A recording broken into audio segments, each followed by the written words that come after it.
Hi, let's have a look at this table from a t-test for independent samples.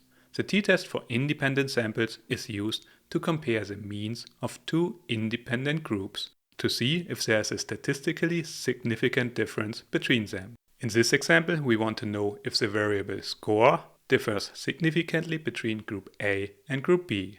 We can see whether this is the case in this table. In our table, we have several columns: T, df, p, and coinc d. Further, we have one row for equal and one row for unequal variance. We can read off whether we assume equal or unequal variance in this table. In short, if this p-value is greater than 0.05, we use the row with equal variance.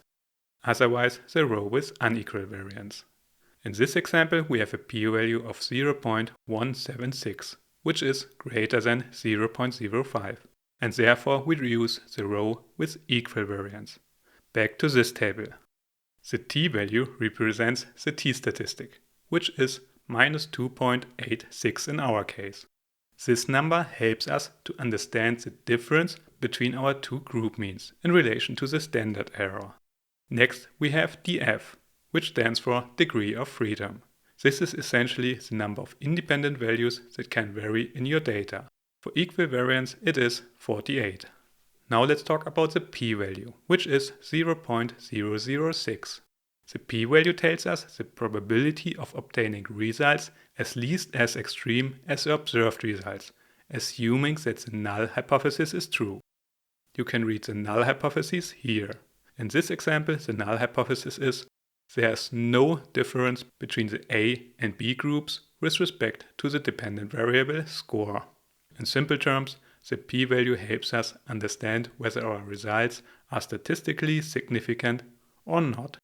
And with a p-value of 0.006, which is less than the standard significance level of 0.05, we can say that our results are indeed statistically significant, and we reject the null hypothesis.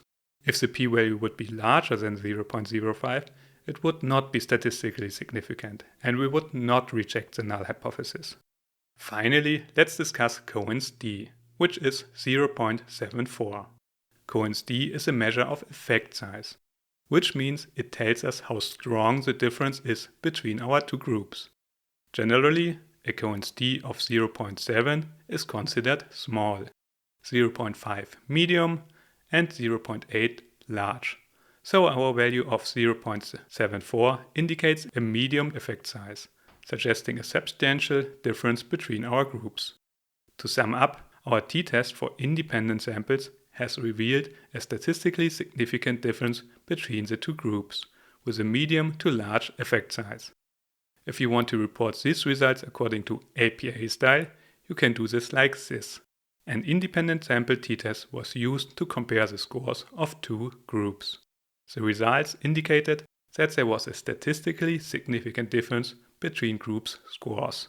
T is equal to minus 2.86, P is equal to 0.006 with a coinc d of 0.74, suggesting a medium effect size. Thanks for watching and see you soon.